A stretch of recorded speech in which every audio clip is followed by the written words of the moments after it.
Hello, my friends. Welcome to this bonus episode of the Running For Real podcast. Bonus doesn't seem to hit it quite right because bonus makes it seem like it's a great extra thing, although I'm not sure the circumstances make it seem like it should be a bonus, but I don't have a better word for it. So welcome to this bonus episode. If this is your first time of listening to Running For Real, welcome. I am happy to have you here, and I hope you will subscribe at the end of this and enjoy the rest of our episodes, which are a lot more, lighthearted. They're on different topics. We've got all kinds of guests. I've got a massive library. If you are a first-time listener, if you go to the Running For Real podcast page from my homepage, tinamuir.com, you will be able to find a sign up where you can get a list of my favorite 5 episodes that I recommend starting with, or you can also get just recommendations based on topics that you are interested in. I've broken it down that way too. But I know a few weeks ago I released that COVID-19 episode with Dr. Emily Stoneman, and we answered all the questions at the time about COVID-19 and how it was affecting people. It was very early to when things were starting to take off. And, people really found that helpful. There was a written guide that went with it, which is still being downloaded now, which I'm happy to see and happy to help by doing something to support people out there and help reduce that anxiety. And then a few weeks later, I did an episode with Dr. Michael Gervais, and we did that on handling anxiety, handling panic. And I thought that episode was really good for kind of just this uncertainty and, fear that we're experiencing right now. So those 2 episodes have gone down very well, but we all know that the economic fallout of this virus is going to be huge. And many companies have already gone out of business, with many more expected to not make it through the year. And rather than just in cutting employees, this time these big untouchable corporations are also struggling. And even if you haven't lost a job, you could still be affected by the fear of losing your job. You could be a college senior who's about to enter the working world with no prospects. Or maybe you just fear for what is going to happen with our economy in the future. In addition to that, we obviously want to be there the best we can for those who are going through it. And all of us are going to know someone who is going through it. And so I thought, what can I do to help in this situation? Well, I decided that I would make this a 2-part episode. It's going to have 2 different guests. You can obviously listen to one of the 2 parts if one of them applies to you more than the other. Or if you want to learn, you can just listen to both, because chances are you're going to know someone in both situations. But the first part of the interview is Dr. Michael Dolchin, who is a board-certified psychiatrist with expertise in psychotherapy and, wait for this word, psychopharmacology. That is a long word. He works with patients with a range of difficulties, including depression, anxiety, attention deficit disorder, and relationship issues and work problems. So seemed kind of perfect for this episode. He also owns Union Square Practice with Fader, who you may remember from previous episodes. In the second part of the interview, my business coach, Ali Worthington, author of Breaking Busy, Fierce Faith and the Year of Living Happy. She's a speaker. She has advice for small business owners. And if you're not a small business owner, it's still worth a listen. But if you are, there will be so much valuable information in there for how to approach this. So yeah, the first half of this episode is kind of focusing more on job loss. The second half is kind of more on business loss. The guide that is going to come along with this episode is going to be another great resource. And it's gone beyond what this episode does, because I actually reached out to the community, to you. If you're an email subscriber of mine and you get my newsletters on a Monday, you will know that I sent you an email asking for advice, because even though I interviewed these guests, Dr. Dolchin and Ali Worthington, they gave great advice and it was really helpful. And especially, I think Dr. Dolchin, he kind of gave the answers that probably a lot of you appreciated. I tend to be very fluffy and positive and optimistic. And I know there's, particularly in my family, but just across the board, there's a lot of people out there who don't want tactics and don't want me to say, go do a gratitude journal and all those kind of things. So I think people will appreciate this episode with Dr. Dolchin, but I also wanted to get some real experience. I asked my dad what he felt like when he lost his job during the recession. And I also wanted to get some advice from you if you've been through this. So if you go to the guide, you will see that I have included your answers. So if you are going through this, the guide may be an additional help for you because it's got some more advice from people who have just know what it feels like. So if you do want to go get that guide, you can go to tinamuir.com/job job guide. And that will give you the direct link to go sign up and get that job guide, so you can find out, basically what the other people had said. My advice for both job guide for job loss and for those who are suffering from their small businesses struggling. Everything we talked about today, plus those extra things, is going to be in the show notes. There will be a link for that, but it's going to be at tinamuir.com/job guide to get that written guide. And before I go any further, I just want to say, if you want to get to the show notes, the easiest way to go to that is to go tinamuir.com/job. So that's tinamuir.com/job to go to the show notes. And there'll be a link there, or you can go to tinamuir.com/job guide to get the written guide. Now, I just want to say there are no ads in these episodes that I'm doing for you. These are bonus. The reason I'm doing them is for no other reason, but I want to help. I want to do what I can. If you appreciate these episodes, and you could leave an iTunes review or go purchase a product from one of my sponsors, they're mostly small businesses too, and you will have the double benefit of helping me out as a small business myself. So if you are willing and interested to do that, you hear me talking about them in the regular episodes. And you can also go to tinamuir.com/favorite-brands to see the full lineup of all the discount codes and all the brands that I work with. All right, so let's begin the first part of our interview and go meet Dr. Michael Dolchin. Mike, thank you so much for joining me today on this special report. I don't really know what to call these extra bonus episodes of the Running For Real podcast. Bonus feels wrong. That feels like such a positive word. And I don't know if this is considered a positive episode, but thank you so much for being here with me today. You're very welcome. Yeah, I'm happy to have you. And those of my listeners, Mike is the business partner of Fader, who you may remember from 2 of my previous episodes, one in New York, a live show, and another episode he did back in May 2019. So I'd heard about Mike. I'd seen kind of his bio online, and when this all started happening, I thought this is the guy I want to have on the show. Thankfully, he made some time for us, and as you can imagine, during this time, there's a lot of people who want support. So we're really grateful that he's given us some time here. But I wanted to, this is obviously a terrifying time. This is a terrible pandemic. The whole world is hurting. And we all know that, yes, people are dying. Yes, there's way worse things. Yes, somehow we will get through this. But the job aspect, the losing your job, losing your financial stability, that is something that is very real for a lot of people, and it can feel absolutely crippling. So maybe talk first about why is that something that can affect us just so much, even beyond just the financial of how am I going to pay next month's rent? Sure. I'll say my last name here, Mike Dolchin. I'm a psychiatrist.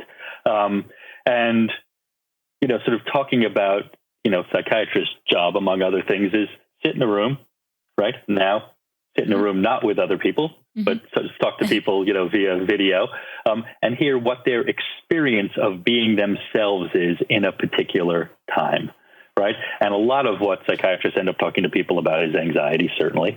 And the question is, people are asking, they're saying, often enough, well, wow, I feel anxious now, and I can't tell how to understand that anxiety. Is this reasonable anxiety? Is this the right thing to be feeling now? Or am I supposed to be tamping it down? Or is it reasonable? Right? The subset of that for some people is the financial anxiety. And I think that's an interesting and particular form of anxiety, which is now just way, way, way more intensified in this experience because so much is unknown. Mm-hmm. Absolutely. And I'm glad you mentioned that, because I think it is, I said about people dying, there's way bigger things, and it can also almost feel, and this as a runner yourself. I mean, you told me before we started talking that you were, disappointed that you weren't going to get to race the United half and the Brooklyn half in New York. But there's a lot of things in our lives that it can feel, why am I this upset? Why am I bothered by this when I should be grateful to just be alive right now? Right. So, I think it's important that you mention that, because, yes, we understand that there are worse things, but you also, like you said, can't help how you feel. And you got to look at how you feel. And so starting with general, There's so many unknowns, especially when it comes to the economy. This causes us, great anxiety, especially being runners, you being a runner too. We love to control things, and we can't control things right now. So none of us have any idea when things are going to change, what's going to happen. But is there anything we can do to kind of let go of that fear, that stress about the economy, something that we have absolutely no control over? Right. So the short answer is no. And I like to put it that way because it seems ridiculous to say, like, oh, yes, there's an easy way to not worry about this thing, which is fundamentally, profoundly worrisome, right? That being said, there's all the things that you do to help yourself deal with the anxieties of life. Again, I've just been talking to people about this endlessly, as has everybody, but in this particular types of situations, which is interesting. And it's interesting to see how people deal with it. I'm living in a smaller apartment now. We have friends who live upstairs, and I was speaking to the friend's daughter, a woman in her early 20s, and she was describing her plan for getting through this. She was joking, but she said, I think I'm going to stay inside and act deranged. Right? Right? Just acknowledging that that's going to be a truth of it, and trying to sort of think that there's a way to do this. If you're feeling freaked and anxious and upset and roiled, you're doing it wrong.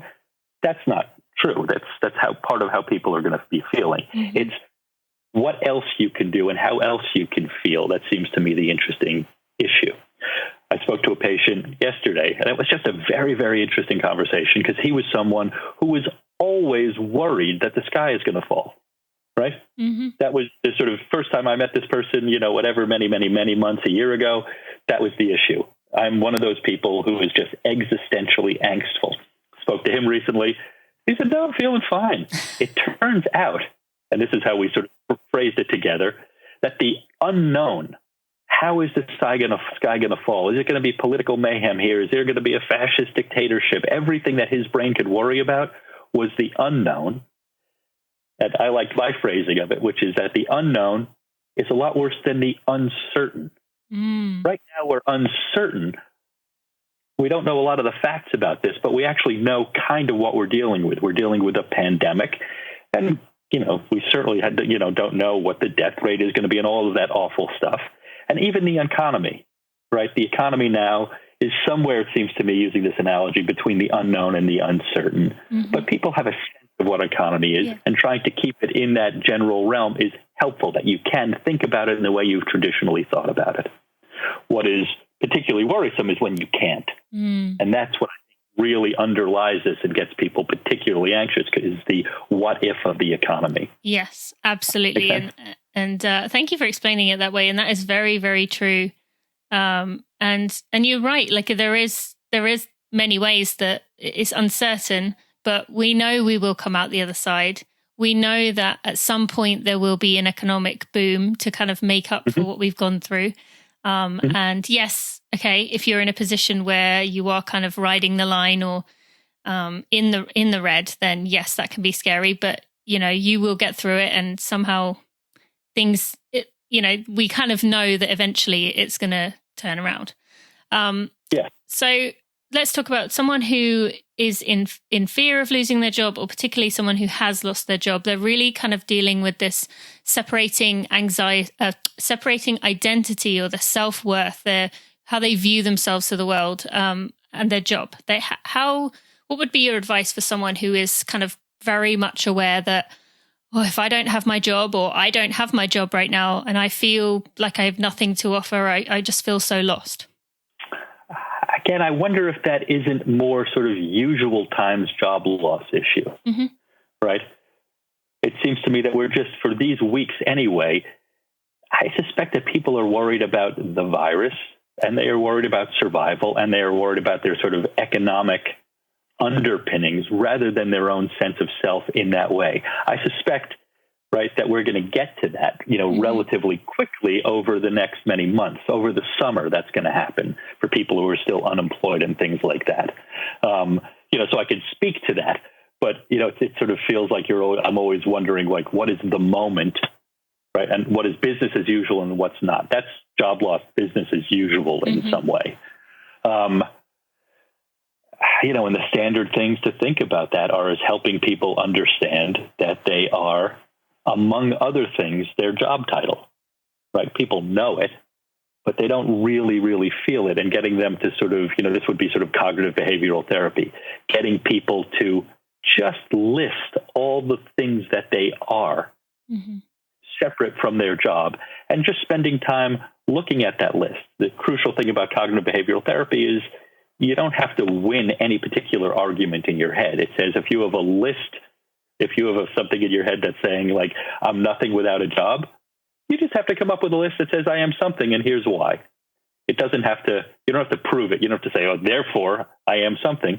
Just the very fact of inviting those thoughts into your head is helpful in these situations. So just if someone was to listen to you right now and go do that, would that be, so that's things like I am a good father. I am funny. Or, my mother, my mother says that I'm generous or whatever. Like, is it just literally writing anything that you've, someone else has given you as a compliment, or you have kind of feel within your heart, I'm good at this?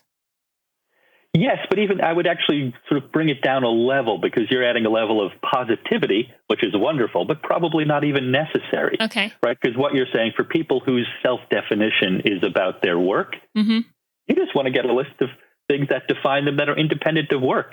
They don't even have to be good at it. So can you give us some examples?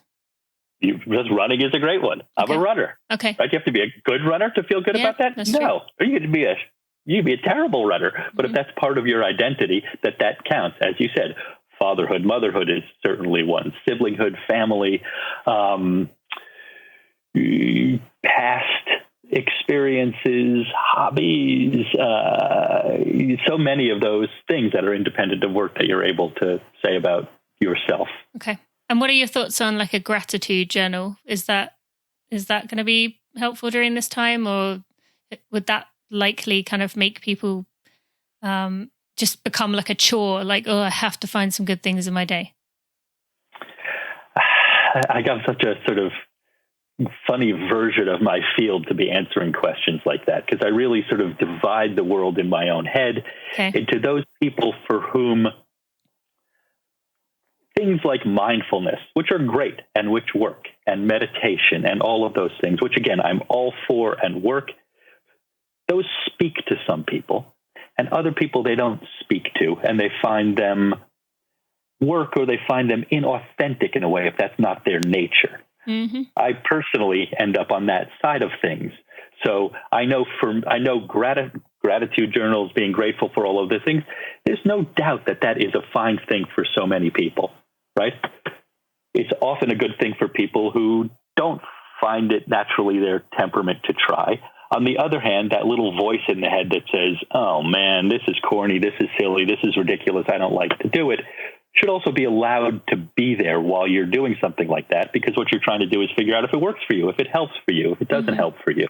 As you're saying, for people who find it a corny chore, well, sometimes it gets less corny if it works, right?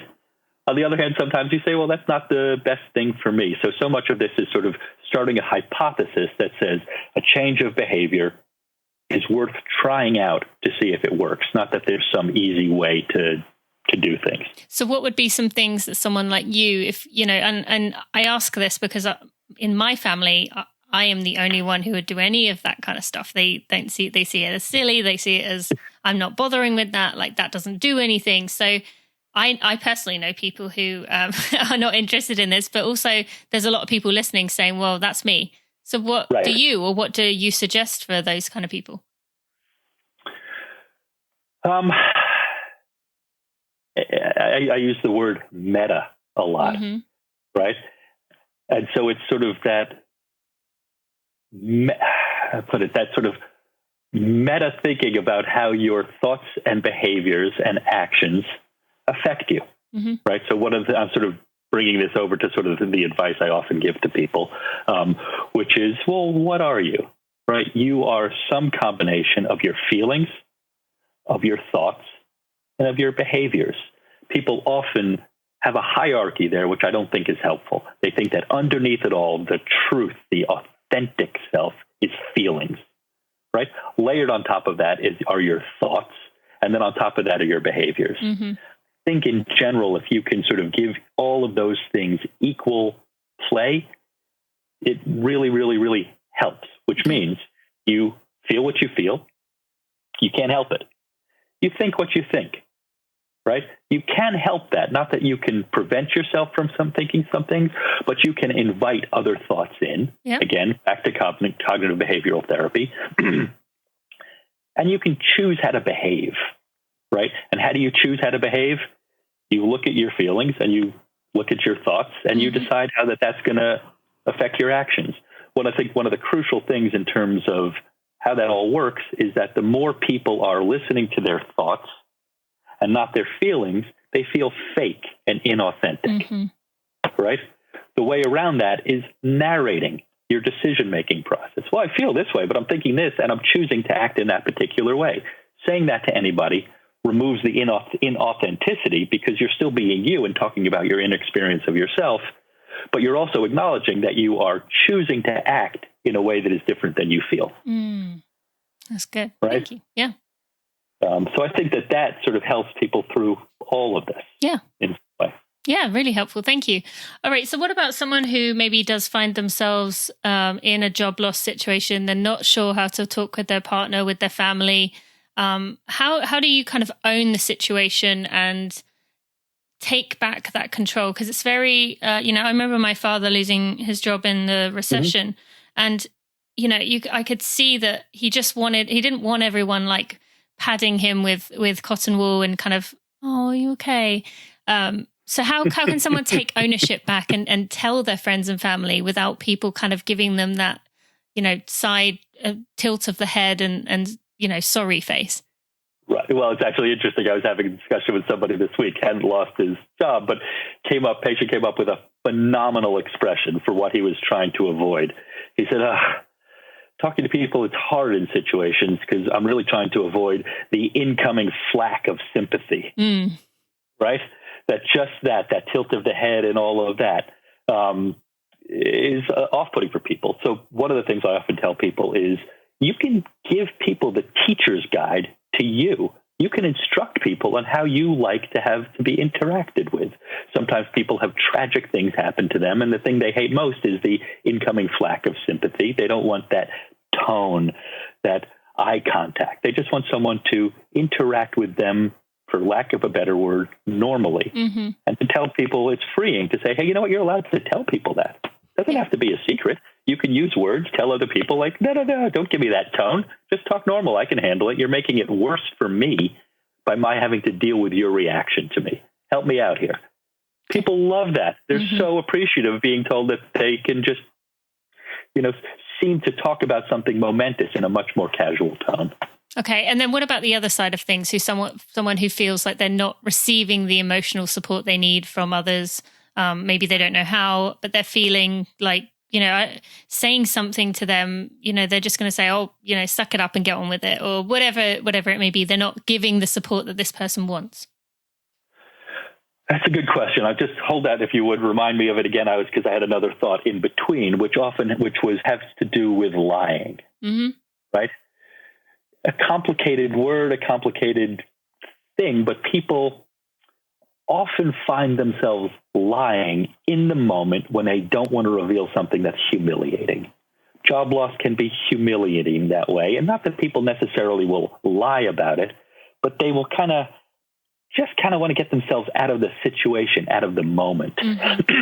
For people who have that in particular, who sort of find themselves wanting to use lack of truth in the moment to change a conversation, they try not to do that, right? Try not to lie when you're feeling humiliated. Other types of lying that are strategic, knock yourself out. Go right ahead. People lie all the time. I'm not saying lying is the wrong thing to do.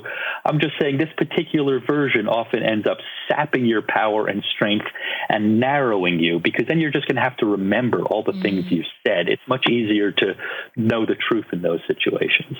So for instance, I'm going back to the person who feels that they don't want to reveal the job situation, come up with a plan. Come up with a strategy, sit down, spend some hours writing about what you're going to say in that moment So you've rehearsed it. You know what to say. You want to think about it. It can be a lie, but it's not going to be a lie of the moment. And that's just a very different situation, right? Okay. When you're rehearsing and planning it, that's just spin and strategy and social grace and all of those other things. So that's what I was going to say. Now, back to the idea of what you would do when you want sympathy and support for people. Again, so much of helping people interact with other people is realizing that people can ask for things. They can be more clear, and narrating anyone's own experience at the moment is what is the helpful part. So you can say to other people, like, listen, right? I wish I could suck it up right now. That's my go-to plan. But for the next while, I'm just feeling vulnerable and bad and terrible about this. And I would like some support. Again, this is sort of a little classic, but people hate to be asked, set up with problems that they can't solve, right? So if getting a new job is an unsolvable problem and just feeling bad about it, you don't want to sort of reach out to someone, talk about it, and have them spend their time trying to give suggestions, most of which people have thought about ahead of time. Listen, I feel bad. I want to talk about it, but I know you can't solve this problem. You can say to somebody, I just want you to talk through it with me. And at the end of this, that's all you have to do. Yep. Right? And I've talked a lot before about how, unfortunately, I am one of those fixer people. And it's hard to do, but it, I see the difference when I just listen and talk rather than being like, well, maybe you could do this or maybe you could do that. And it's a conscious thing. I have to keep saying, stop it. Like, they don't want to hear that. They don't want your suggestions. Like, just leave it.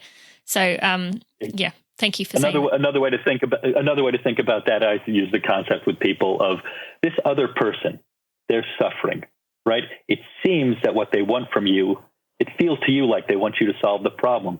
They don't. What they really want is not a therapist. They want a therapy dog.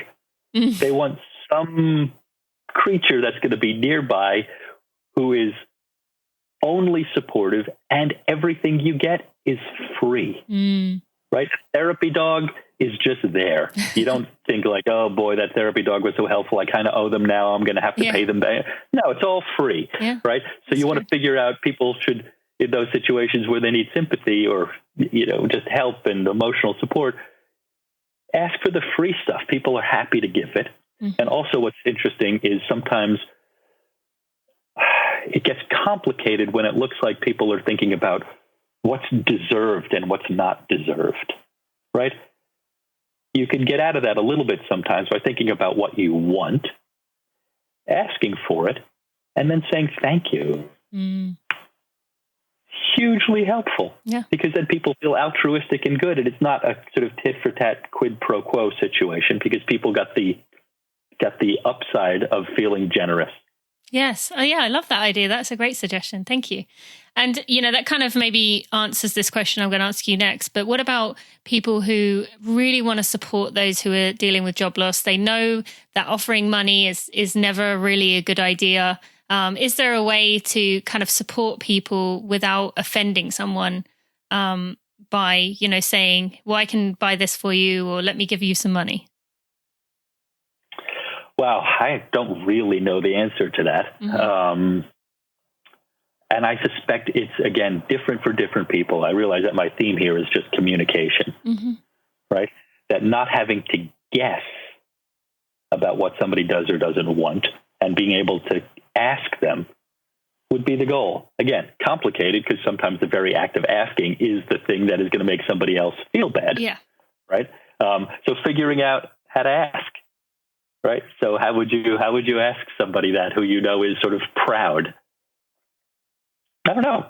Some people you might say, you know what? I know that person really well. They're really proud.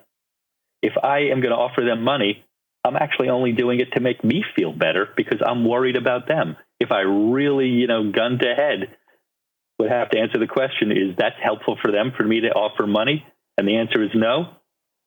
Don't do it. Okay. Right? Think about who it's helping or who it's not helping. Other times, you just want to set out a neutral, I guess, again, it's sort of the meta narration of the experience. You can say to somebody, listen, I'm at a loss here. I know you pretty well. I know you're a proud person. I'm nervous about even asking this, right? So if you want to wave me off at any time during this conversation, wave me off and let's just pretend it never happened. But I know what's going on with you. And I just want you to know that I'm there should you ever need it in any way possible, including the financial. And then you run away. However you would want to do it, being sympathetic to somebody else. And again, now I'm repeating myself, but just thinking about what's for them, what's for you, and what can communication help and what does communication risk? Because sometimes yeah, no, that's great. And I think that is the best way of explaining it, because as you said, it is going to depend on the person. And then what about someone who is safe in their job? They're feeling, they're comfortable. They know that they are okay, but everyone around them has lost their job and feeling almost like survivor's guilt when everyone you care about seems to be out of work, but you aren't. Yeah. Again, that's just one of those other complicated ones where people sort of navigate that in their own way. I always think about it as, people are complicated, right? And when they see somebody else in a better situation, among things people feel is jealous or upset, or they have negative feelings towards that person, certainly. They also have feelings of happy that something good is happening to somebody else.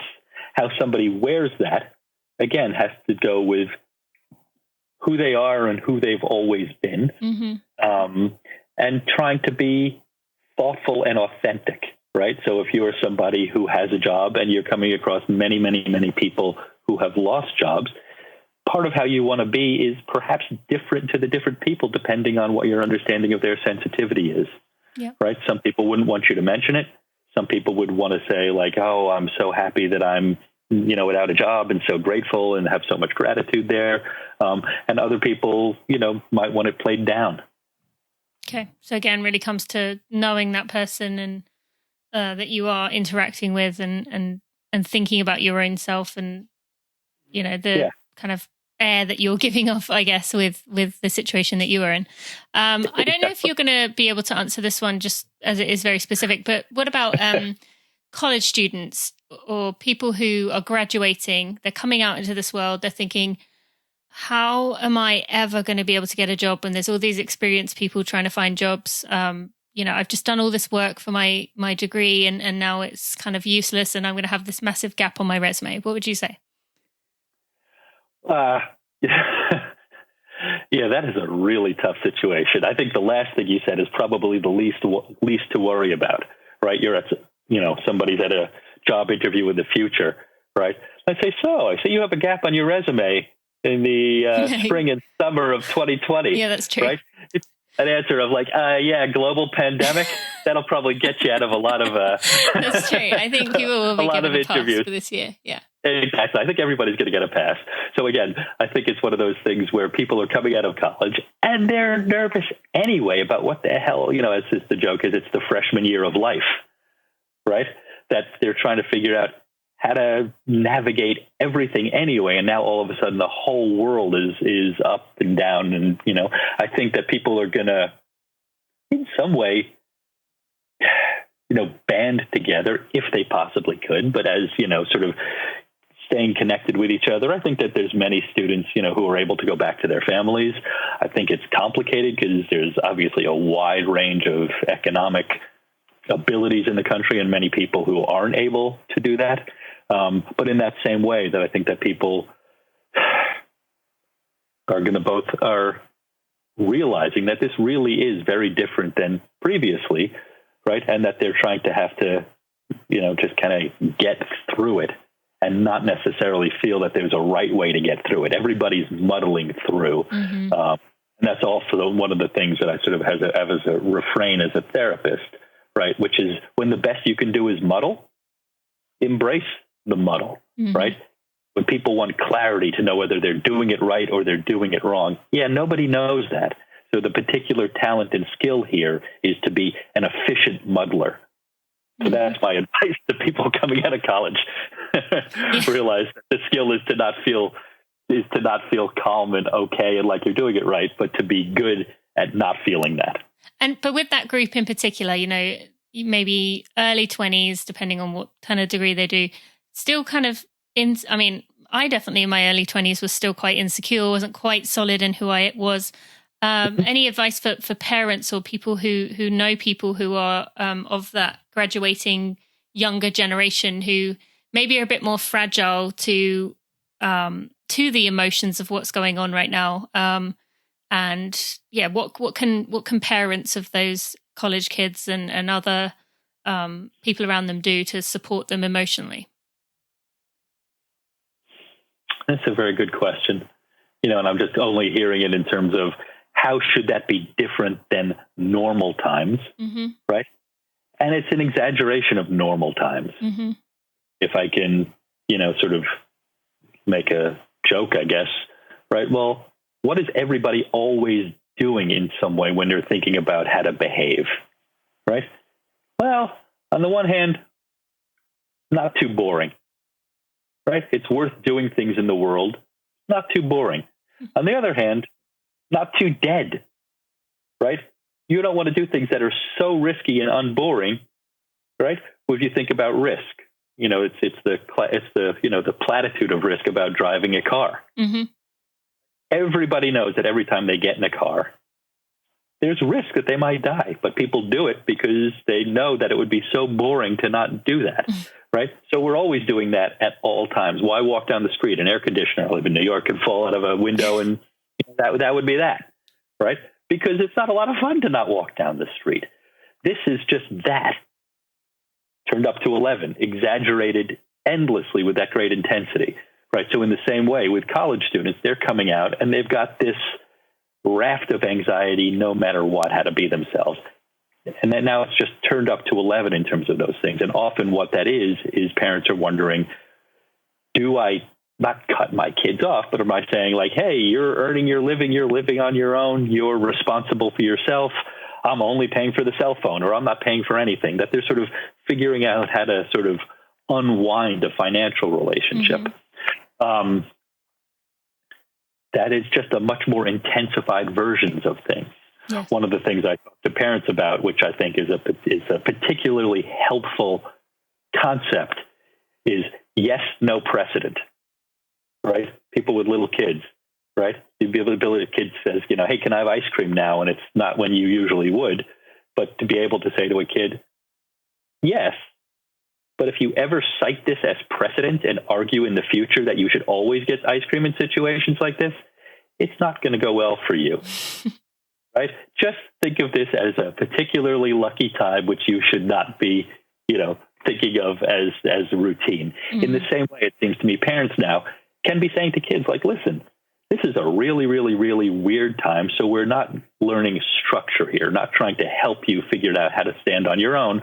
We're banding together to take care of all of us. At some point, that's going to have to happen. And being clear with kids about that, about what you're doing, why you're doing it, and under which rubric, under which way of thinking it falls, is just helpful for everybody. Say, oh, okay, great, thanks. Yeah. Okay, great advice. Thank you. Really helpful. All right, so switching to the person who is in the situation here. Now, one of my listeners, when I asked for questions, said, when she lost her job back in 2011, she totally quit on herself, stopped running, stopped eating well, and she said put everything into surviving. Financially, we were okay, but, suffered extreme health problems and not to mention the mental side associated. So for someone listening who does lose a job, it's very easy to be like, why am I bothering to eat well? I'm not going to exercise because that's wasting time that I could be looking for a job. And what's the point in eating well when, I don't feel good and I just want to be sad or whatever it is? What would be your advice for that person who can feel that they're just kind of in survival mode? Don't do that. Okay. Expand on that. Which again, I always like to sort of put it that way, which is plan A, right, is don't do that. If plan A worked, there would be no such thing as psychiatrists and therapists. True. Right? Because everybody already knows what plan A is. On the other hand, just staking it out as the original position, which is basically saying, listen, the issue here is how do you want to spend your limited willpower. People wake up every day with only so much inner resource. And the question is, how do you want to do that? So even thinking about that would be, yeah, let's figure out a structure, a plan, a way of keeping some of those things going. At first, if you want to take a few days off and feel bad about it, but knowing yourself, knowing if you're someone who gets in a rut, if you're not someone who gets in a rut, you would just sort of want to base it on yourself, but try to think about all of those structures, right, as helpful and actually, and this is often helpful, more likely to get a job, right? People somehow get in that weird thing that they think that the immediate need to, that the very, very, very near future takes precedence. And sometimes in these situations, that's what happens when people get anxious and depressed, that their world sort of narrows. It's called a foreshortened future. They can only think about the next week or the next month. Mm-hmm. But to be able to say, listen, that might not be the best way to think about it. You are in survival mode. Let's kind of undo that a little bit and think of this as a more mid-length race, not to use platitudes about marathons and sprints, but that, keeping yourself in shape, in training is going to be the right thing to do here. And again, this just goes it's more likely to be successful for what you're actually trying to succeed at, which is to get a job. So what if someone says, okay, but, if I'm trying to get a job, if I run an hour every day, that's 7 hours. If I cook a healthy dinner every day, that's another 7 hours. So that's 14 hours that I could be spending looking for a job. Right. Again, let's use a running analogy for the first time here, mm-hmm. right? You don't want to necessarily burn your anaerobic system when you should be using your aerobic system, mm-hmm. right? So, for this group who I'm talking to now, just think about it that way, right? Yeah, you can do that for a couple of weeks and, burn up all your glycogen, right? But it's actually not going to help you over this period of time. If it turns out, well, you do that for a week and you get a job, wonderful, right? But just to keep into the idea that you want to keep your aerobic base trained and not do that because it might be a longer race than you expect. So do you suggest for someone listening who has lost a job, I know it obviously depends on the person and that probably is going to be your answer, but would it be a good idea to kind of take 2-3 days a week to kind of feel bad, feel sorry for yourself, kind of wallow a little bit, and then say, okay, right, I'm going to get my exercise back. I'm going to look for jobs. I'm going to do all these things. Like, is it good to have kind of that, like almost like a race, like that mental reset? Is that good? Absolutely. Yeah. Absolutely. And again, but even just the way you're thinking about all the time you spent, cooking dinner and doing exercise. Well, if you were doing that when you had a job, keep doing it, okay. Right? And use all the time that you were at your job, that you're no longer at your job, for looking for a job. Okay. Yep. All right. Right. But again, I understand what you're saying, that people sometimes just wallow in a way, right? There's something called behavioral activation, right? Which is just a form of therapy that basically says, don't wallow, right? And let's get a real structure to make sure that you are up and that you are out and all of those things. Very complicated during this quarantine time. So that's going to be a whole nother complicated thing of how to be behaviorally activated in your own apartment mm-hmm. or your own house. Mm-hmm, for sure. And then what about someone who notices that their loved one is going down this path? They've quit on themselves. They've just kind of, and then the loved one doesn't know whether to say something or whether to just kind of, they don't know what to say or they feel awkward about it, but they can tell that this person is giving up on everything and just kind of losing hope. Some of my favorite clinical experiences as a therapist, or when I've been working with someone for some particular amount of time who seems fragile, right? And my general style with that person, my intuition is that I have to be very gentle, mm-hmm. right? And then that person will tell me, oh yeah, I was doing this and that and the other. And my ex-person, my close friend, my mother, my whatever, told me to suck it up. So I did. I'm like, mm-hmm. I could have expected more from this person. I was misunderstanding their strengths, right? So I guess I'm sort of repeating myself in some way, which is being communicative and sensitive to people guide you through that. Some people, right, you want to say some version of what I had just said, like, all right, take a little time off here, wallow a bit, but let's not continue that. Or listen, how can I help you, right?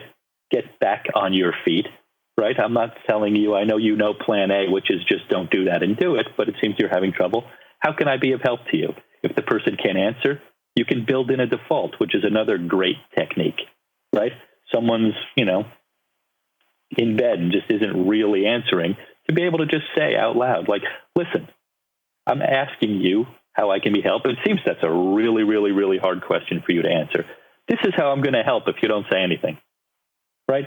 So just kind of building in that communicative default can be very helpful. Okay, yeah, I'm glad you mentioned that as well, because I think that is, I could see a lot of people kind of, going to say something and then that person being like, just leave me alone. Like I'll sort it out in my own way and just stay away from me, but then continuing in those behaviors. So I think the way you just presented it right there is a good way to do it. And then finally, just wrapping up, what about people like strained relationships from this? Maybe the person who has lost the job is feeling like they can't talk to family and friends because it's just too painful. It's too uncomfortable. They don't really want to be discussing it, or the family members are just feeling this like tension all around. Is there anything that can be done?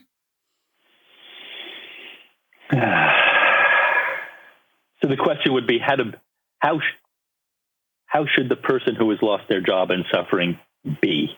Mm-hmm. Or how are the people around them who are now in touch with this person who is being away, which might not be all that helpful, speak to them about that or intervene? Would that be the question? Yeah, but by the way you're wording it, I can tell I think what your answer is going to be. Yes. Yes, exactly. I mean, I guess I'll address it to the person. Can you solve world hunger for us, please? Yes. No, I'll address it to the person who is feeling particularly bad and not acting in the way that they would like to, is just sort of wallowing in it, is irritable and all of that. I kind of like the thinking about the duration, right, of how long this is going to be, mm-hmm. right? And informing other people of how long you think the duration of this is going to be.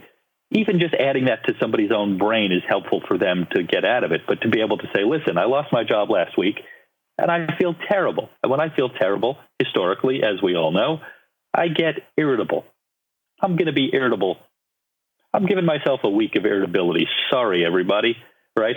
It's kind of the best I can do, right? Irritable is a hell of a lot better than angry and depressed. So I just kind of know myself. We all know me. After a week,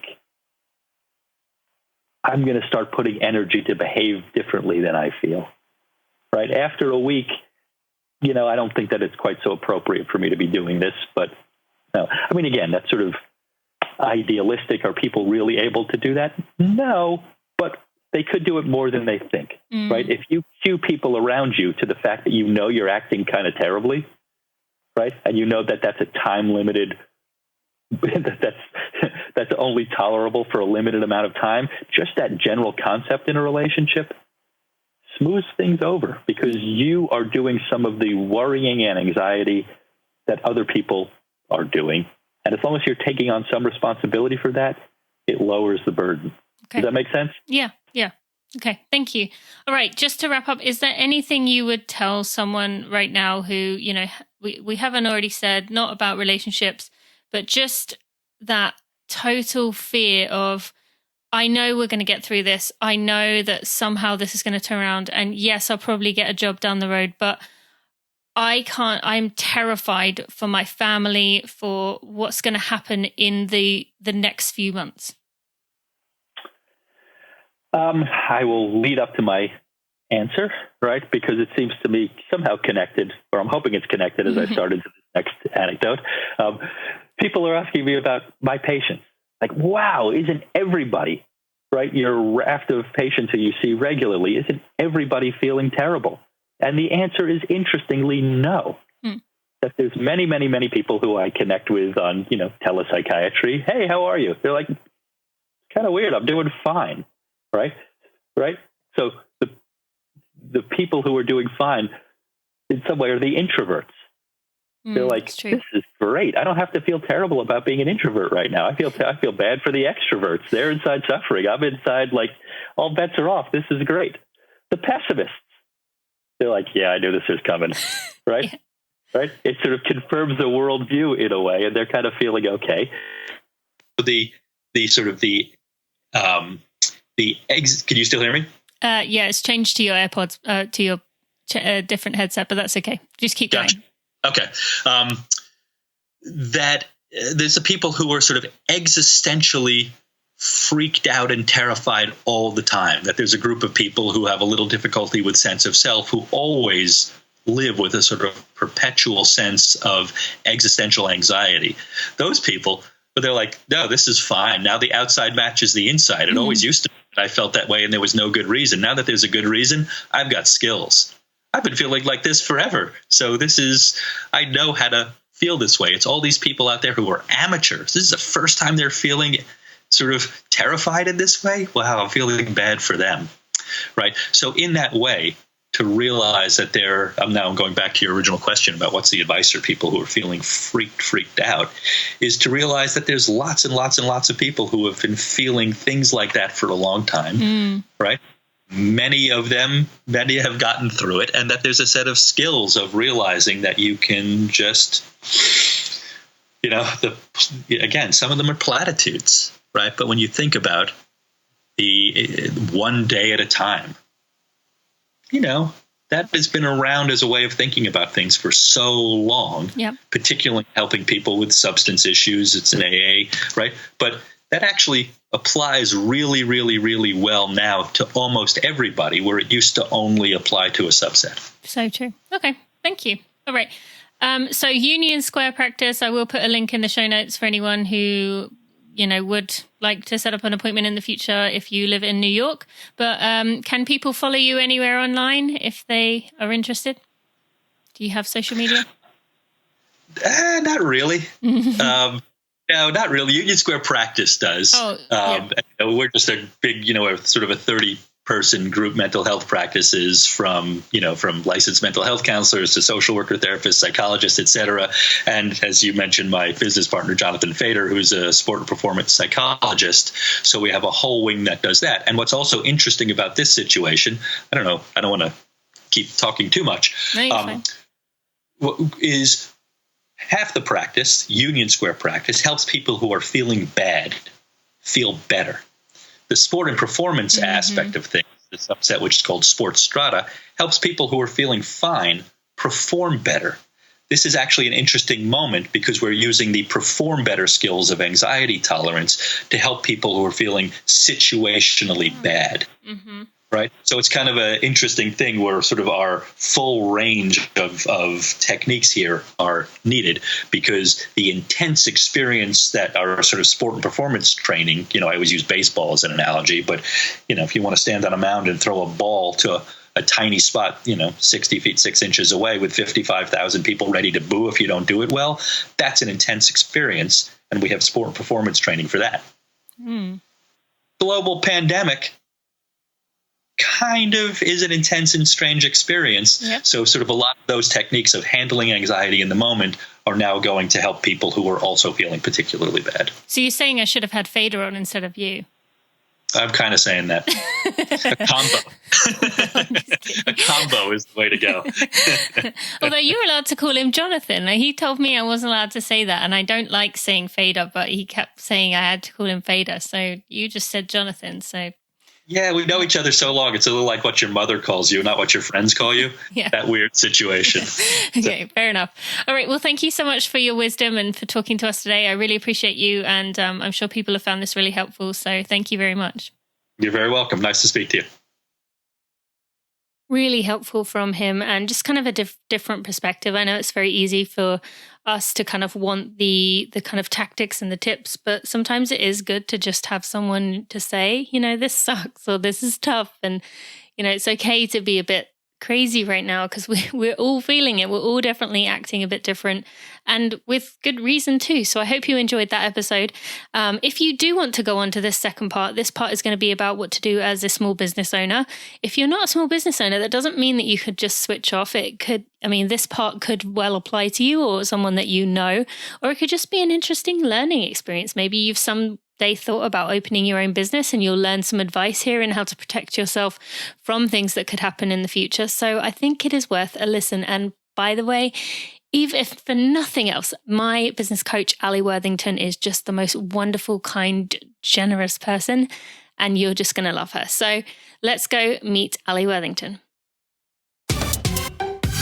Ali, I am so excited to introduce you to my audience. I wish it was under better circumstances, but I am so happy that they get to meet you and love you as much as I do. So welcome to the show. Thank you. I am so thrilled to be with you. This is going to be fun. So I did mention that you are my business coach. And so you are obviously the number one choice for me to bring on this episode to talk about this with regards to small business owners, because in the first part of the episode, I focused on kind of people who are in jobs, and we've learned this time around that even if people are in these big corporations, they're not necessarily protected. This is a bit of a different, unique time in that everyone is kind of at risk. But small business owners in particular, this is a very scary time. And so for anyone listening, maybe tell us a bit about you, kind of what you're feeling with this, being a small business owner yourself, and what you're doing to kind of keep yourself in check during this time. Well, I have to say the last 2.5 weeks have been a bit rocky for me, like they have been for everyone else. So my job, my entrepreneurial journey is a bit varied, luckily. So I'm a business coach. I'm also a writer. I'm a speaker. So a lot of my income is speaking engagements. And in one day, I lost $30,000 in speaking engagements. Wow. Because the events are gone. Maybe they will come back in the future. We don't know. So like everyone else, we're waking up and we're getting bad news after bad news after bad news. And I think everyone to some degree right now is on a continuum of panic, grief, and then acceptance. Mm-hmm. And the first 2 weeks of this crisis, I went back and forth between panic and grief.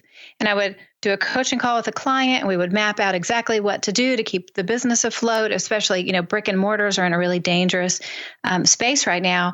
And then I would turn on the news and then I would cry. And then I would get on another coaching call and do a great job on the coaching call. And then I would hang up and I would cry again because things are difficult. So I really allowed myself the space to grieve what was happening in my own life. So my husband's a stay-home dad. We have 5 sons. And I'm in that position where a lot of business owners are waking up and going, okay, it's all on me and I don't know what's happening tomorrow. And what's happening because of this is we get stuck in a cycle of panic or grief and we get frozen. Mm-hmm. And what we want to do is be really smart, because we can't shorten this time when we are going to feel afraid or we're going to feel grief.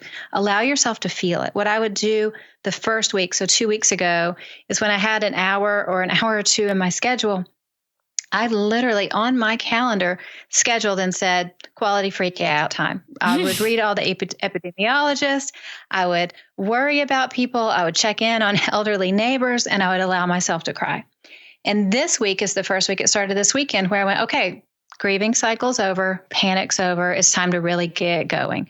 So it's not just me doing my job, leading people well, but I allowed myself enough time to be upset to where I could really feel like, okay, we're through the grief, we're through the shock. This is the new normal. This is how we move on. And that's really important for every business owner. The first thing we all want to do is allow ourselves to feel our feelings, but then we can't allow ourselves to get frozen. So when I was in that week of grief for people suffering, panic over what was going to happen to the economy, I would have that hour or so set of quality freakout time. But the next hour, I knew I had to get back to work. Mm-hmm. And whenever I wanted to just go, I can't go on. I can't concentrate. I can't be creative. I can't be productive because I'm too upset. I go, oh, got that. I've got scheduled time later in the day to worry about things. Right now, I'm going to get this report done, or right now I'm going to work on my product. Okay, so what would be your advice? Just because, this is one of the things I pride myself on within this podcast is kind of the what ifs that people may be thinking. Someone listening, or many people listening, I know, have young children who are now home. Their work time may be drastically cut in. Like one of my friends, Erica, when I told her I was doing this with some questions, she said, I'm hiding in the bathroom so I can send you this message. Things like that. So they say, okay, quality, like time to panic and freak out. I don't have that time. The only time I have that is late at night. And is that the best idea? My personal experience is if I watch anything coronavirus related, anytime after 7 p.m., my mind is just spinning for bed. So what about those people who don't have that ability to schedule something in?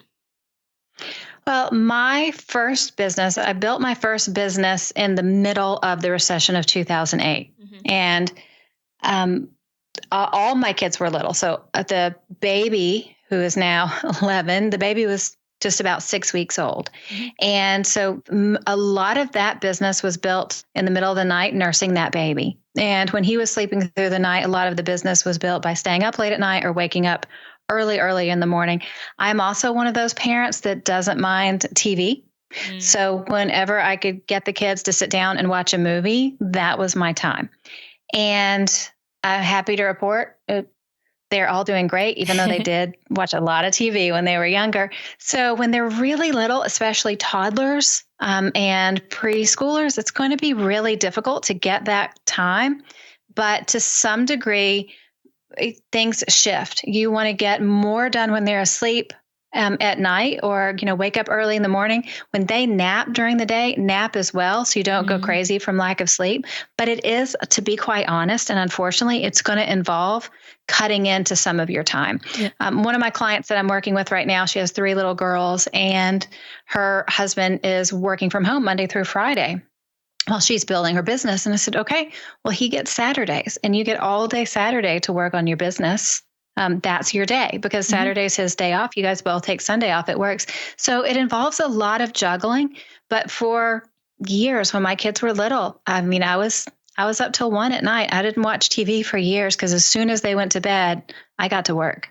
Yeah, great advice there. Thank you. And I think that's, very important to mention, because, it is, and you, you've had plenty of calls with me where I've had my daughter running around and it's not been ideal. And, just you kind of have to make do with what you can. But here's the thing.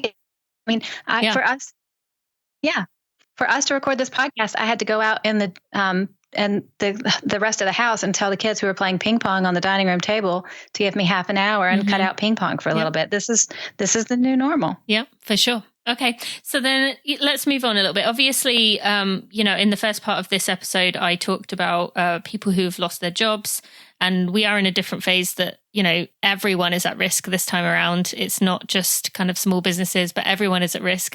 But there's going to be a lot of knock-on effects for small businesses. And I think that's a lot of the fear that comes with this. So rather than it being a direct, you lose your job, one of the side effects of small businesses is that those little luxuries that people didn't mind spending money on are all, just suddenly removed. People don't want to purchase those. Right. Or, the ability to even want to support someone kind of goes out the window, because they're not, as you said, going to those brick and mortar stores to keep them afloat, even if they wanted to.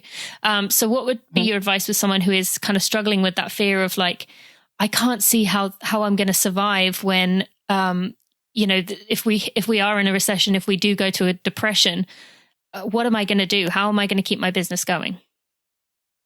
Well, to some degree, we need to be realistic with how much demand is there for the product or service that I'm creating.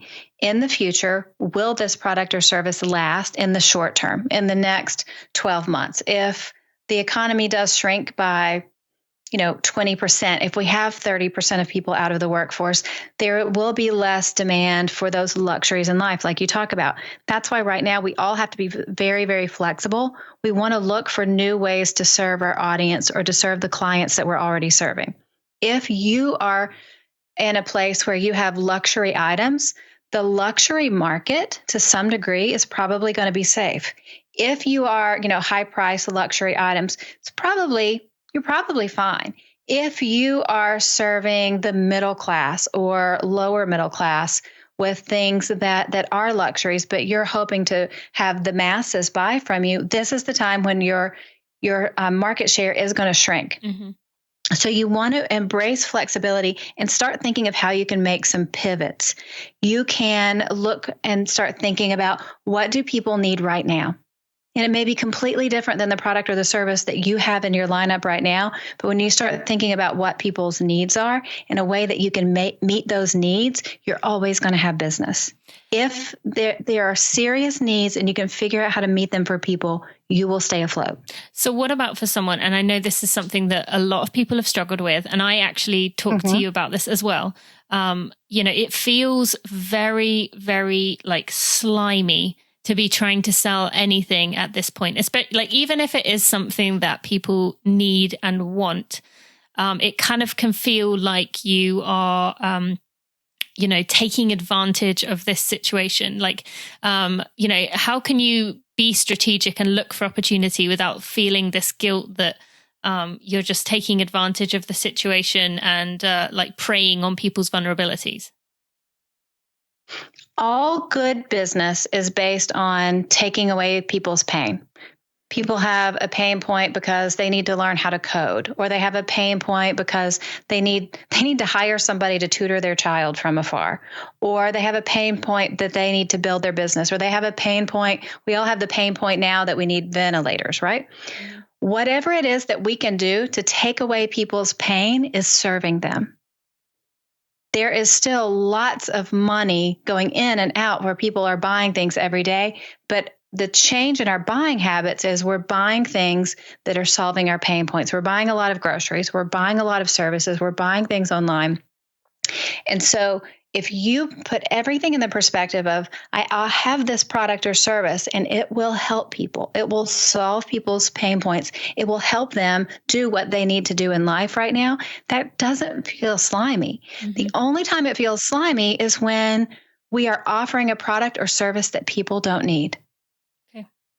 But if it's something that people need this, and if I provide this for them, it will take away a hassle in their life or a pain point in their life, whether it's a serious pain point or a not so serious pain point. Like, for instance, if I could find somebody to teach freshman math to my son every week, it's not as slimy for someone to offer. People are looking for that. There's so many opportunities right now for us to be service providers from afar and be able to have a side hustle, even though that's not what our small business is doing.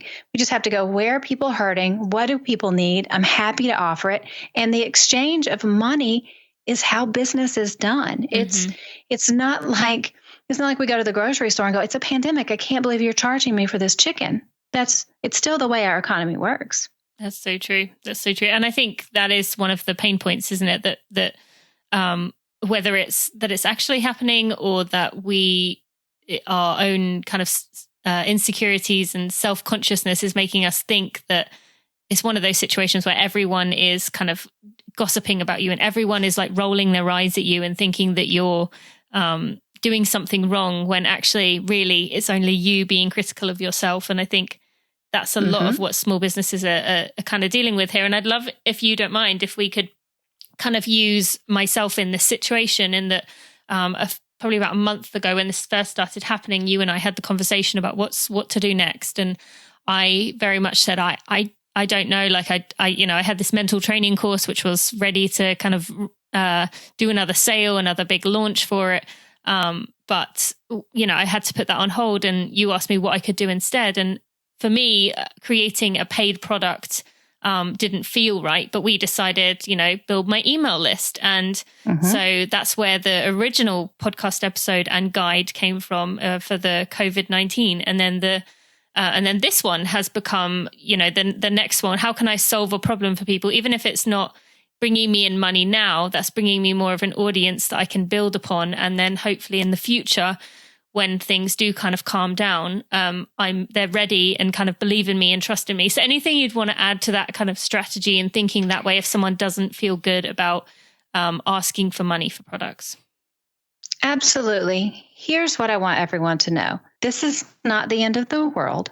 We are going to come out of this. This type of tragedy, this type of pandemic, we've seen it before in the world. We just haven't seen it in modern times. It happened 100 years ago. To some degree, it happened about 50, 70 years ago. Right now, it feels to everyone this is the end of life as we know it. Mm-hmm. But we will get a great treatment for this. We will have a vaccine for this. We will come out of this. And if I could encourage everyone just with one little thing, it's to keep going. Because the businesses that survive are the ones that are going to continue to invest in their growth. You're going to invest in your skill set. You're going to keep serving. You're going to keep taking care of your audience. You're going to keep taking care of your clients. Even if in the short term it shrinks a little bit and that's uncomfortable, the companies and small businesses that are going to thrive on the other side of this are the ones who in the middle keep going and keep serving, keep taking care of people, because I want you to wake up every day and go, this is terrible, but this isn't the end of the world. This is going to be over. And I'm going to put myself in a place where I'm on the other side of this going, thank goodness I didn't give up. Thank goodness I didn't let my fear overtake me. Thank goodness I wasn't paralyzed in it. I took care of the people that look to me for whatever it is that I'm offering, my services, my products. For you, with what you're doing, you're building your email list while you serve your audience well. Mm-hmm. If we do that, we're in a perfect place to be on the other side of this to make sure that we're set up for continued success. Yes, thank you. And then just adding another element to this, what if someone is listening and you saying, you'll be okay, yeah, the money will be down. What if someone's saying, I gave everything, like this just happened to be such bad timing. I just opened a restaurant. I put all of my life into it. My restaurant is currently closed or whatever it may be. If someone is saying, I can't, my family can't stomach, we can't survive this downfall, what would you say then? I would say that sucks. Honestly, that's the only thing I can say. But speaking from someone who has been through it, I was a stay-home mom. My husband had a great job. At the beginning of that recession, he lost his job. We went through our savings. We lost our home. We went into foreclosure. We went through bankruptcy. We lost everything we own except for what would fit into 2 pods units. That's what drove me to start my first business in 2008 in the middle of the recession. And I built it step by step, waking up early in the morning. And we would drive to a McDonald's Playland because we were staying with my grandfather and we didn't have any Wi-Fi service. And I would Google how to start a business online. And he would apply for more jobs and I would Google how to do it. And we didn't have a dime. And we were sure back then it was the end of the world. So if you are listening right now and you've lost your restaurant or you're sure you're on the verge of bankruptcy, hear me say it sucks. It is terrible, but it is not the end of the world. You will get through this. You are a business owner. There is something for you on the other side of it. The key is to not give up right now. It's going to be terrible in the short run, but to keep going and keep building, and there's something else out there for you. And don't believe the lie that will sneak into your head to try to tell you that you're a failure. Right now, globally, we see people losing their jobs. We see businesses shutting down every day. It's not that any person has done anything wrong. It's that we're living in 2020 right now. Mm-hmm. So don't believe the lie that you're a failure. Don't believe the lie that you've screwed up. Just understand that you will dig out of this and you will build again. And what about for family who then, I'm sure most of us have someone who have been like, well, maybe this is just a good time to get a normal job, or, what do people say to those kind of naysayers who are like, well, you tried, but time to grow up and just get a proper job? Well, I mean, if we lived by other people's opinions, especially family members' opinions, we would never try anything risky or anything important. Mm. And in the short term, right now, there's no jobs. That's true. Right now, there's not, unless we're all going to go work at Amazon or a grocery store, and those jobs are hard to come by. So this is the point where no matter what's going on, whether you end up having to drive to a parking lot and steal Wi-Fi for a little while, or you're at home with your family and you have time to build, keep building, because on the other side of every huge tragedy in history, whether it's wars or a pandemic, there's always an economic boom. Mm-hmm. So what we need to continually be doing is educating ourselves, investing in, YouTube and Khan Academy and all these places where we can learn new skills, or you can pay just a little bit to learn new skills. Prepare yourself for what's coming next, because there will be a boom, because this is not the end of the world, even though for many of us, we're waking up every day reading the headlines thinking that it is. There's a boom on the other side of this tragedy. Yes. Thank you so much. We have to prepare ourselves for it. Yeah, so good. And during this time, for people who had been investing in themselves, had been kind of maybe spending money on marketing or paying someone to do something for them, and thinks, right, I've got to shrink back, remove all my expenses. I've got to do everything myself. I've got to take everything out, trim the fat. Would you suggest that being a good idea, or is this still a good time to continue to invest in yourself, if at all possible? Historically, the businesses that do well and survive a recession are the ones that continue to invest in advertising and marketing. So my rule of thumb is cut your admin, because you can do admin yourself. Mm-hmm. Cut all software that you're not really using. We all have a few extra subscriptions to software. Cut those out.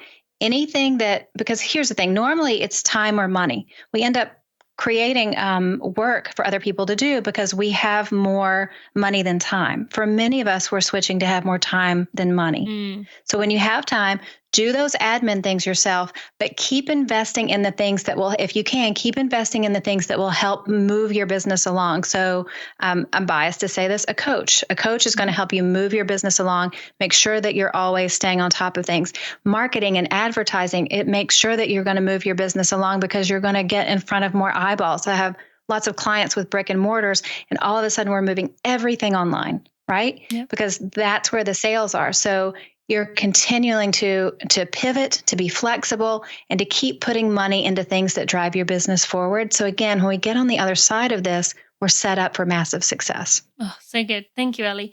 And then I know this is such a massive loaded thing, but for someone who is feeling paralyzed, you mentioned about the feeling paralyzed with, or not letting it kind of allow you to derail your business. What about someone who is feeling that a loss of creativity, a loss of any drive to do anything, and just doesn't know where to start? What would you say to them? The way you can get through this is, first of all, you want to learn to control your physiological responses to the fear that you're feeling. You can Google this, or Tina, you may have taught this, box breathing. The Navy SEALs do it. You can just Google box breathing. And it is the one thing physically we can do quickly to make our stress levels go down and calm ourselves. I say all the time, if it's good enough for the Navy SEALs to use to calm down, it's good enough for me. So you want to control the body elements of it. But every day you want to wake up and go, what are my 3 things that I need to get done today to move the needle along in my business? Just decide on 3 things. Yes, it could be 20, but you really just want to focus on 3 big things. Put those things on your schedule. Maybe one takes 30 minutes. Maybe one takes an hour. Maybe one takes 2 hours. But when that time comes, you just force yourself to do it. Then give yourself a treat after. But there's something powerful about making this agreement with yourself every morning. I'm going to do these 3 things. I'm going to do it at this time, and I'll end at this time. If you end early, that's great if you get it done. But just having 3 things, planning exactly when you're going to do it, and that will just having it on your schedule, it tricks your brain, and it helps you to just sit down and go, well, I have to do it. I have it scheduled at this time. It seems very simple, but it's very powerful. Yes, thank you. And then I just want to add in there, just being someone with a young child or young children, and maybe you would add something to this as well, but as well as having those things, I've had many days where you've spoken to me and said, how are things going? And I've said, I haven't done anything. And I just want to say to anyone listening, there are some days where, your kids will just not, maybe they're sick, or maybe they just are driving you crazy and won't leave you alone. It is okay to take a day where you do feel like you get nothing done, but to forgive yourself for that and say, you know what, today I didn't get anything done. Today my spouse had to work, or whatever it may be. To give yourself just the grace to kind of let that go and not be like, well, I said I needed to get 3 things and I couldn't even do that. So yeah, anything else you'd add to that? Yeah, this is definitely a season for giving ourselves grace. But again, to keep everything moving forward, especially if you have those little kids at home, try to wake up early. I could never always stay up a little bit late at night. And the things that we need to do, those 3 things, it's normally going to take about 2 hours. So maybe that's 8 to 10 o'clock. But try to, again, be flexible, give yourself grace, but keep moving that needle forward, even if it's just doing one thing a day. You're never going to look back and regret the time you spent investing in this, because it's too easy in this season right now for us all to slip into a bit of despair. We want to keep moving forward. We want to keep building with strength. Yep. Thank you. Really good. Okay, so let's switch directions a little bit and, thinking about planning. Now, small business owners, most people who are not business owners don't realize how far in advance you have to plan things. And actually, I remember when I was originally, we were going over ideas of what I was going to work on, and I said this mental training course. And I remember you saying, okay, I think we'll launch, I think you said June and it was maybe January. Oh no, maybe you said September and it was January. And I said, well, how about, I was thinking like April, and you were like, no. Like that's not enough time, but I had never done anything like that. But for, people wouldn't realize that it takes so much longer to plan, prepare, to think about the future things in advance. So what would you say to someone who is looking at this year and saying, I don't know when things are going to turn around. I don't know like how to plan out my year. I don't know what to look forward to because I don't know when things are going to pick back up, when events are going to be back on. Yeah. I mean, to some degree, everyone's feeling that. I'm feeling that. No one has a crystal ball. So what we need to think about what we can control. And we can control is our feelings, like we talked about before, not letting ourselves get stuck in panic or grief right now, allowing us to feel those feelings, but to keep moving forward. We can control what we're learning, how we're investing in ourselves. It's why it's so important to go, okay, for instance, for you, while you have a little bit of downtime, if you weren't, about to have a baby, but through all this with a little bit of downtime, it would be a great time to start daydreaming about what the next offering is that you could serve your listeners with. So anybody listening with a small business, if you're in a position where you do have extra time, which I know a lot of people do right now, where they're at a level where they're okay, but there's extra time. It's time to start dreaming about the future. You don't have to know when this is going to end and when things get back to normal, but you can go ahead and start daydreaming and start the beginning parts of planning new projects or new offerings that you have for your audience. Because as Tina just said, it takes a while to build it, and it's a perfect chance to build things now. So when things do go back to normal, they're ready. Yes, so good. That's actually a great point. And I think you're right that a lot of people, we like to be in control and have these deadlines and these dates and things. But you and I ended up pushing my release date way back, I think, to November. And even that came quickly enough, even though at the time when we were organizing it, it felt like it was forever away. So thank you. That's the great point. And then kind of, I think this might be the last kind of wrap up area, but a lot of people in small businesses who do work in things like what you do with your business coaching or consulting, thoughts on like that being in a supportive role. Many of my listeners who are small business owners, there's people who just love and care about people. How can they have like healthy boundaries while also like tending to their own mental health? Like you mentioned about crying in between appointments, and that that's a lot of stress for you to have on other people's additional stuff and being that kind of therapist like role.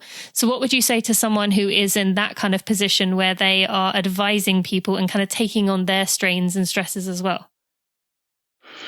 Well, I think to some degree that when you're in a crisis, this is just what we sign up for. I mean, since the crisis has happened, I've been working sometimes 10, 12-hour days, 6 days a week, because there's so many businesses to help, whether it's actively working with people or studying what the economists are saying or the epidemiologists are saying or what's happening in Washington, so I can advise companies in that way. And that's just the nature of what's happening right now. But I think what's really important for everyone that provides support or services is to figure out what are the couple of things that I can do every day to de-stress. because what can happen if not is we don't take care of ourselves, or we take out frustration or pain that we're feeling from other people on the people around us. So for me, very simple, I'm a movie person. So I'll be finished at the end of the day, and then I'll turn on a movie, and that's the way I de-stress. Exercise is a great de-stressor, but figure out what it is that can help you turn your brain off from the difficulties of the world that we live in, because we all deserve a few hours a day where we can forget about what's going on. Great. Thank you so much. And then just kind of wrapping up with one more beyond that question. We're in the role that we are in small businesses, you kind of almost want to be a leader as well. So how can we kind of be transparent and be honest about how we are feeling while holding it together for maybe employees, people that follow you, kind of not being that Debbie Downer and that is just, saying how hard life is? How do you find that line between being, vulnerable, but also being someone who is a source of strength for a lot of people? Well, I think the key for any leader is we have to embrace the truth that it is our job as leaders to dispense hope. So we want to be truthful. We want to be honest about any situation that's going on, but it is a leader's job to continually dispense hope. So for me, it's a little bit different than your average business coach, because of course I'm a writer and a speaker. So my job is being vulnerable. But for most, I think it's really important for us to find the few key people that it's safe to be vulnerable with and to share our feelings with. And for our team and the people that look to us, we realize it is our job 100% to make sure that we're dispensing hope every single day, because that's what people need right now. Okay. And then would you apply that to kind of people, with when you're on social media, you kind of are very much portraying that hope kind of, outlook for people, or do you allow yourself to kind of say, hey, I'm having a hard day too? No, when I'm having a hard day, I generally avoid social media. So if I'm off social media for a couple of days, you can know, she's either super busy or she's struggling with things. But I will only come on when I have something encouraging to say, because I need to make sure that when I'm having a rough time or I'm working through negative feelings, I need to figure out how to work through them so I can tell other people how to work through them. If I come in the middle of it and say, hey, I'm having a terrible day, that's not serving my audience well. I need to come on after I've already dealt with it and figured out a couple of practical steps to help people find their way out of it. Then I come on, and then once again, kind of everything comes back to serving our audience. I'm serving them well because I can tell them how to get through it when they're going through it. Okay. All right. Thank you. All right, Ali, where can people find out more about you? And I should have asked you this before we started recording, but are you taking on any more clients if someone does want to take that step? Yeah, thank you for asking. I have space for 2 clients right now, and you can find me at allieworthington.com and Allie Worthington all over the internet. But on Twitter, I'm just Allie, ALLI. Yeah, I was going to say, I'm glad you spelled it out, because there's so many different Ali spellings that I think it would have thrown people. Thank you so much. As always, I appreciate your advice, and I'm so glad people can get to know you and love you as much as I do. So thank you so much for all your help. Thanks, Tina. It was great to come on. My friends, if you have a minute and you could leave a review on your favorite podcast player, Apple Podcasts, iTunes, Stitcher, Overcast, Pocket Cast, Spotify, or whatever else podcast player you use to listen to this podcast, or if you would subscribe to this podcast, you will help me get out in front of new runners to make our tribe even bigger and even better. It might not seem like you as one person can make a difference, but really it helps a lot. And it shows me you appreciate the hard work I put in for those. Thank you so much. So good, right? She had just wonderful advice. And even if you want someone who is a small business owner, it's probably quite interesting to learn and to think about that and see how it applies to other things. We really do kind of feel a lot of the same feelings, even though they're slightly different circumstances. But either way, I hope you enjoyed both parts of that episode. As I said, there are no ads. I get nothing from this episode. I just wanted to feel like I could do something to help. And again, as I mentioned at the beginning, be sure to go get the written guide that comes along with this episode. The written guide has some of your suggestions, some of the things that you found most helpful when you have experienced job loss or experienced a business going under or experienced a financial crisis in some way. As I said, I did ask my dad for his advice, and his advice was really, really good. And so I think it is important to include other people's advice, and so was yours. So I hope you will go check that out, especially if you are finding yourself in this situation right now. The guide is really, really helpful with specific actionable advice, but it also kind of breaks down what these two experts said for each of the questions, so you can kind of reflect over that and kind of think about what they are saying. Again, there is a COVID-19 podcast and written guide as well. The written guide particularly contains what to do if your race has been cancelled or postponed. So if you are kind of struggling, feeling a lack of motivation for that, then that may be helpful. And it also contains the episode with Dr. Michael Gervais on handling anxiety and panic. You can find both of those in the show notes at tinamuir.com/job. And the guide can be found at tinamuir.com/job guide. So I hope you enjoyed this episode today. And if you are in the situation where you are, really wondering how your finances are going to play out, I feel you. I really do. I understand. And it's so tough. And, I'm kind of there too. I'm a small business. I also just bought a house, and so it wasn't the best timing, but I'm taking 3 months off with my new baby. So I totally understand the fear that you have right now, and I hope this episode was helpful for you. If I can do anything else to help you, or if there's another episode like this you would suggest during this time, we better get it together quick, because my maternity leave is going to start in about a month's time that I'm giving myself. But I'm happy to help in any way that I can. My friends, if you ever need anything, I have a contact form on my website, and I'm happy to get to know you, and I would love to hear from you. So hope this was helpful, and I'll see you on Friday for our episode with Alison Desir. Thanks for listening to the Running for Real podcast. Be sure to check out tinamuir.com for show notes and even more helpful running information.